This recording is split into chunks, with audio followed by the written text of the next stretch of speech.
Hello again, welcome to my channel. It's been a long time since I made a video. That's probably because we've had all kinds of nasty weather, very low water, very warm water, and the fish really haven't been terribly interested. But it's now the middle of October. The water temperature has fallen, it's now just below 14 degrees, and the fish are actually in the shallows. I'm actually sitting in only just over 4 foot of water here, and I'm trying to cast towards the shallows, although the wind isn't helping me very much.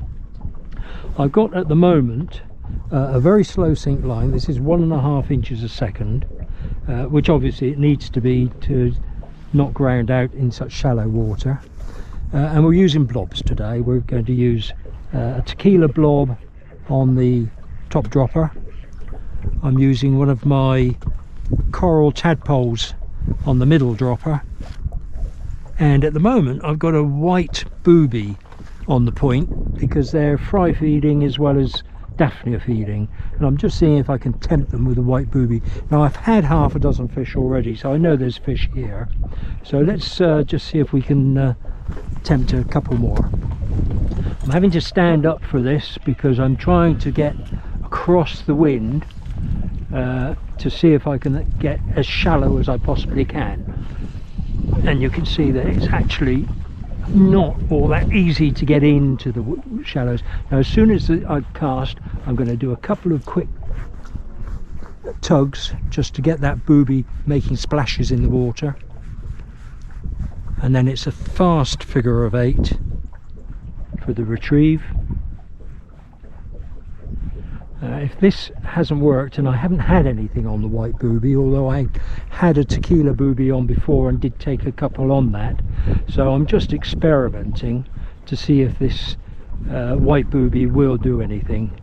I might well change back to the tequila booby. Some people use a tequila FAB, foam-house blob, on the point, but I find that the little booby makes more of a splash when you pull it back than the FAB does, so I'm more inclined to use a little booby rather than the FAB. But it's all about using tequila blobs at the moment.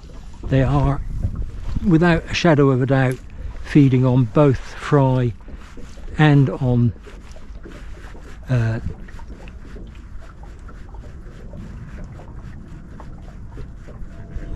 sorry, I thought I had a touch there. They are feeding on fry and on Daphnia, so let's see what happens.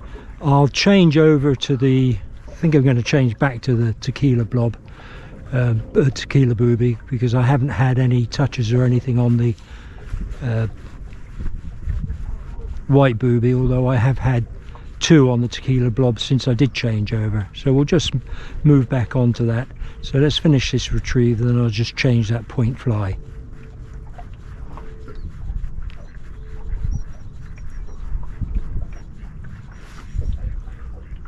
Just hover for a second and finish. All right, I'll come back when I've changed that fly. Okay, I've changed the point fly to the tequila booby, as I said. I actually took the opportunity to change the top piece of my leader.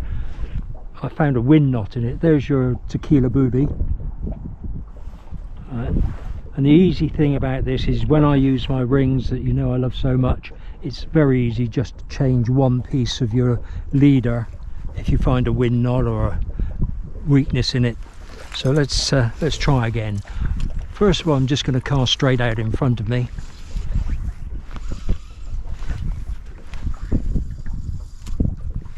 Don't forget, as soon as it hits the water, do 2 or 3 really good tugs.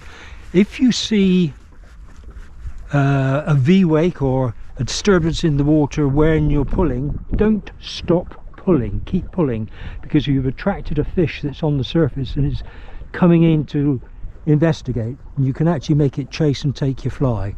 So if you do see, that's the reason why you do that few pulls first of all, is to see if you can attract a fish that's just under the surface. Now I'm just doing my fast retrieve. See if we can get anything there.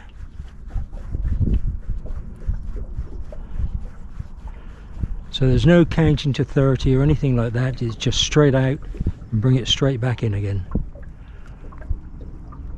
Check your flies in the water. Now I'm going to see if I can cast it across the wind. I'm not ambidextrous, and I sometimes wish I was, but what I'm trying to do here is to see if I can get the line across and into those shallows, and it will just give it some little tugs as it comes back. You can only do this when the wind's freshening at the moment, so it's getting harder and harder to cast across the wind.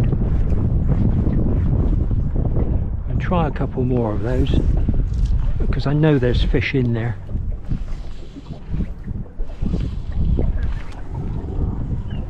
It's really a question of just testing it and see if you can do anything with it.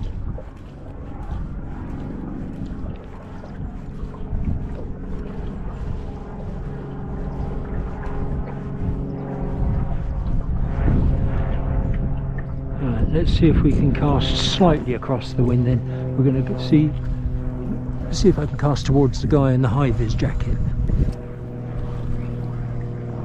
There we go, that's not bad.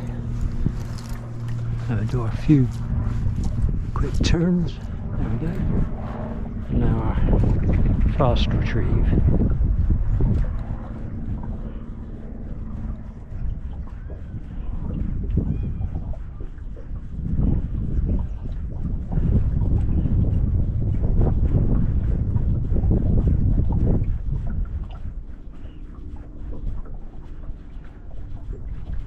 Be afraid to do a few pulls as well. Just keep the flies moving.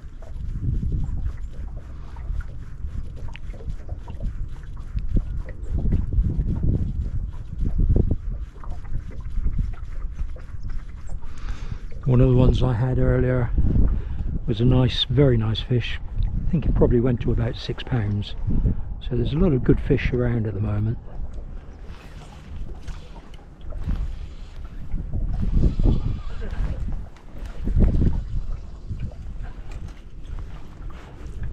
One, two, three. Oh, missed him.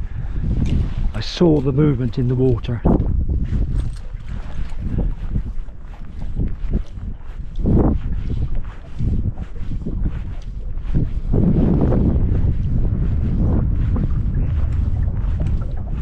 As soon as I did my 1, 2, 3, I saw a fish, or I saw a bow wave moving towards not the top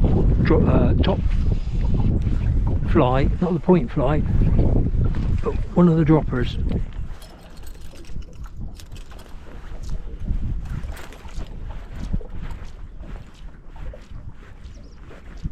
Let's just do a few fast returns, just pull this through.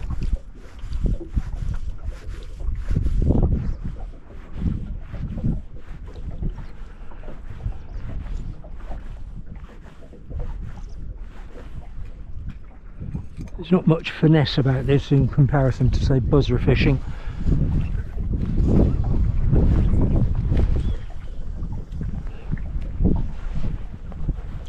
But it catches fish.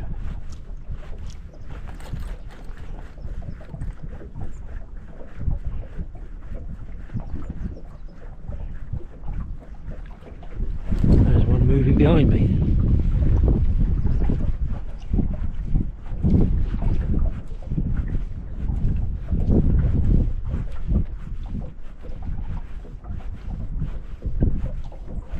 You can see how the boat is slowly moving out away from the bank. And I'm just waiting for the wind to come back in. Always check your flies. You can see this one. I tie those myself. It's just a little bit of marabou tied onto a Camatan B175. There's another fish moving there.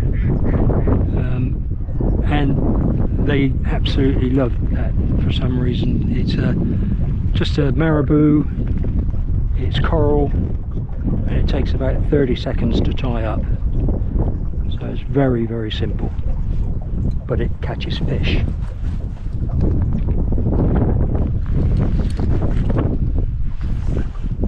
The wind's freshening, so that's making it almost impossible to cast across the wind.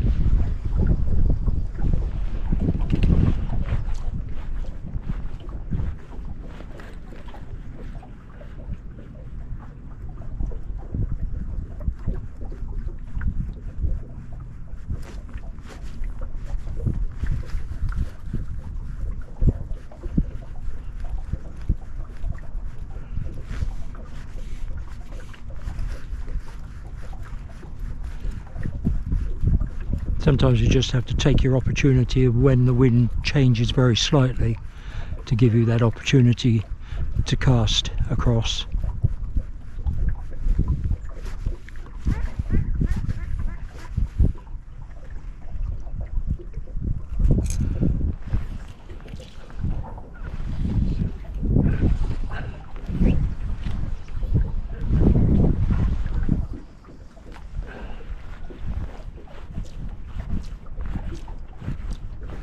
This one we're just going to bring it back in with a medium pace draw. I don't want to make it too fast, or else they probably won't see the fly.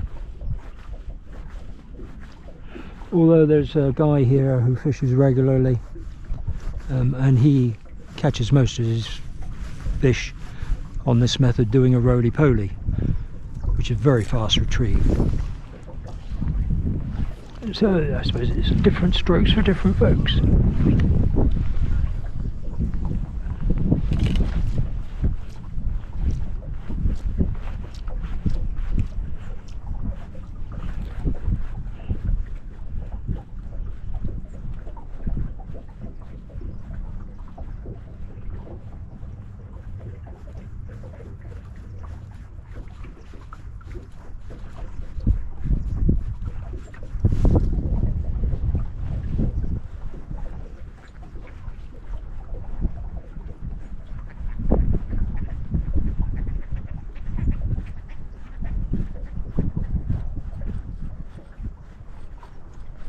Let's see if we can do another one across the wind. Even at 4 feet, I'm almost too deep. I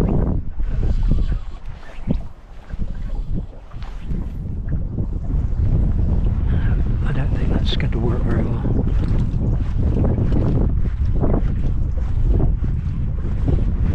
That was a touch. There's another one, and we got a fish on.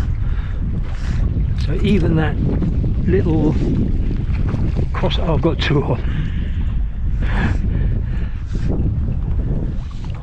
And the fun is seeing if you can get both of them in the net. And it just goes to show they are literally in 2 feet of water. I think I've lost the, yeah, I've lost one of them, that's okay.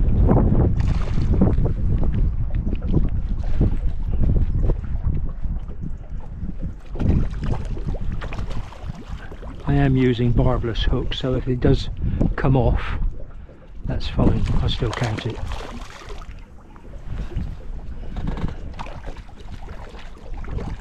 And it's taken the top dropper. Good, there we go. Right, I'll let him go and come back.